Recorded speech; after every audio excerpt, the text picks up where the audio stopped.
The world woke up to the thunderous echo of war. As dawn broke on June 22, 2025, the United States confirmed massive airstrikes against Iran's nuclear facilities. Overnight, the threat of conflict in the Middle East became a terrifying reality. The attack shattered years of uneasy balance, plunging the world into uncertainty. Gas prices soared, world leaders scrambled, and families with loved ones in uniform braced for what's next. This is no longer a distant crisis. Its impact is immediate and personal. The fear, a direct US-Iran conflict could spiral, drawing in regional powers and disrupting global energy supplies. With Russia and China condemning the strikes, the specter of a wider war looms. The world now holds its breath, waiting to see if this is the first chapter of a new global conflict.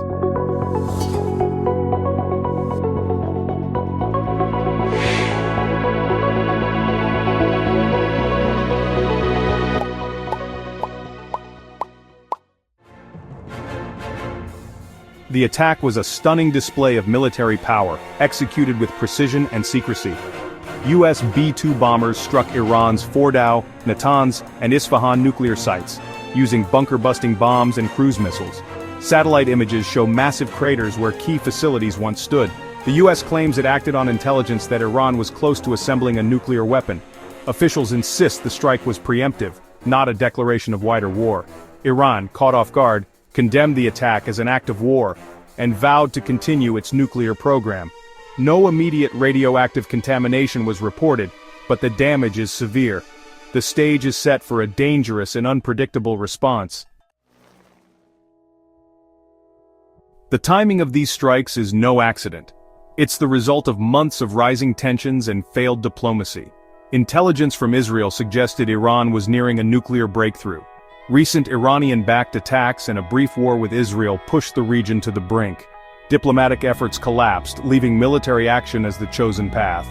With a US election looming, critics say the strikes were as much about politics as security. Supporters hail the move as decisive, opponents warn of catastrophic consequences. For Washington and Tel Aviv, stopping a nuclear Iran outweighed the risks of escalation. Now, the world waits to see if Iran will be deterred or provoked into a wider war. The airstrike sent shockwaves through global markets and diplomatic circles. Oil prices spiked over 20% on fears Iran might close the Strait of Hormuz, threatening a global recession. Stock markets tumbled, inflation fears grew, and economic uncertainty deepened. The United Nations and NATO called emergency meetings, but divisions among world powers are stark. European leaders, sidelined, urge dialogue as regional powers warn of grave repercussions. China and Russia condemned the US action, accusing Washington of reckless aggression. Iran's foreign minister rushed to Moscow, signaling a deepening anti-US alliance.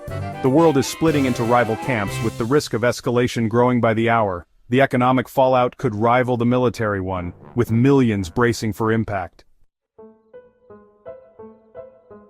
Tehran's response was swift and furious. Iranian leaders vowed harsh retaliation, calling the strikes a criminal act of war. Within hours, Iran's Revolutionary Guard launched dozens of missiles at Israel, injuring scores and sending a clear message. Massive protests erupted in Iranian cities, fueling demands for revenge. Iran warned that any country aiding the US would be a target, putting the entire region on edge. Despite the damage, Iran's leaders declared their nuclear program would continue, claiming critical materials had been moved. The nation is now on a war footing, promising to make its enemies regret their actions. The cycle of escalation has begun, with no clear end in sight. The world stands at a crossroads, teetering on the edge of a conflict that could reshape history. The ingredients for disaster are all present: superpower strikes, regional fury, economic turmoil, and global alliances hardening. A single miscalculation could trigger a chain reaction no one can control. Yet, hope for de-escalation remains. Diplomacy isn't dead, and emergency talks offer a slim chance for restraint. Iran's initial missile barrage may have been limited, signaling a desire to avoid all-out war. The US insists it does not seek further conflict, leaving the door open for talks. The fate of millions now depends on the choices made in the coming days. The world watches, hoping this crisis pulls us back from the brink, not into a new era of global conflict.